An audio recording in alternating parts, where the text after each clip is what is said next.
Okay guys, so hi everyone, this is me again, Gorby, and for today we're just going to continue with regards to our series on troubleshooting your jaw pain. So in the first video series, we've talked about understanding how this joint works. On this episode, we are going to talk about some of the assessments or jaw diagnostics that you can safely do at home for you to be able to check what may be causing your jaw pain. But if you haven't watched yet the video with regards to understanding how this joint works, feel free to look it up. It's entitled How the Jaw Joint Works. Again, for us to truly fix something in our body, we first need to understand how our body works. So in this specific scenario or in this specific case that we're talking about jaw pain, you have to understand first how the jaw joint works. So if you haven't watched that video yet, there we've talked about how this joint moves, the muscles surrounding it, and then now we're ready to talk about assessment. Okay, so there are a lot of causes, or there are a lot of things that can cause our jaw pain. It is most important for us to seek medical help or medical consult for us to really get to know what the root cause of your jaw pain. But what I'm gonna show you here today are some of the things that you can safely do at home for you to have an idea on what can be the cause or the problem that you have on your jaw. So I know and I understand that not a lot of us can afford to go to a medical practitioner to have us checked. So these are the things that you can safely do at home, again, for you to be able to check what can be causing that jaw pain. So that's a little bit of a disclaimer for you guys. Okay, so as soon as our jaw joint starts to be subjected to stress that it cannot withstand, problems start to arise here. So there are a lot of causes, there are a lot of things which can cause this one to hurt. It can be due to a joint issue, a joint laxity issue, especially if you experience trying to open your mouth more than it can possibly do.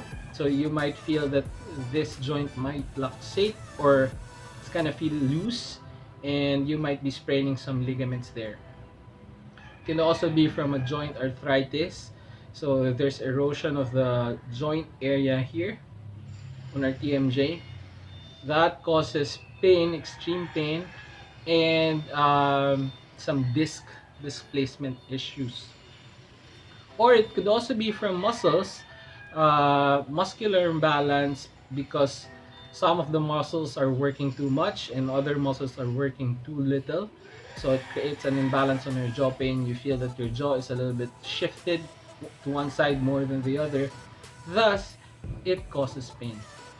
Now, these are the things that you have to look at, or these are the things that you have to check for you to be able to see if your jaw joint is okay or kind of working good, or if it really needs self-care and help.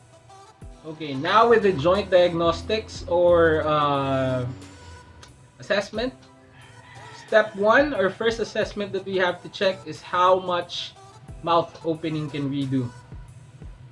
So we call this test a 3-finger test. So basically, these 3 fingers should fit in your mouth without causing you any pain or discomfort in your jaw. If you feel tension or pain when you try to open your mouth and you can't insert 3 fingers, probably just 2 or just 1 because of pain, that's a sign that we have to fix our mouth opening.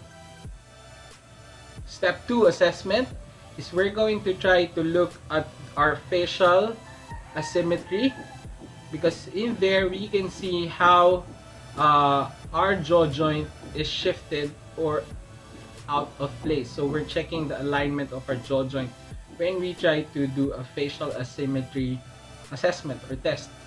So it's very simple. You just have to look at the mirror or take a photo using your phone, and then check where this jaw joint is shifted. Is it shifted this way, or is it shifted that way? Or sometimes people are shifted forward or shifted backward. So it can cause stress and pain if the alignment of your jaw is not good. So that's one good. Okay, so guys, for the last assessment that we're going to do, it's a simple movement test to check how this jaw joint actually moves. So it's very simple. You're just going to open your mouth and then close your mouth.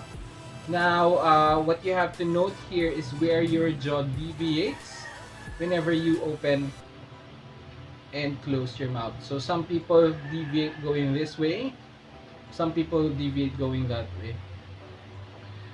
The best thing that we're looking at here, the best case scenario, is for our jaw joint to actually move on a straight path going this way. So that's the third movement test that we're going to do. Now that we know all those tests, we understand how this jaw joint works, it's now time to do the troubleshooting on your jaw joint. So that's going to be for our next video series. Again guys, if you liked the video or the content that I am sharing, please feel free to like, share, and subscribe. And write down your comments below. If you have any questions or you just wanted to be in touch, just send me a message. See you on the third video. Bye guys.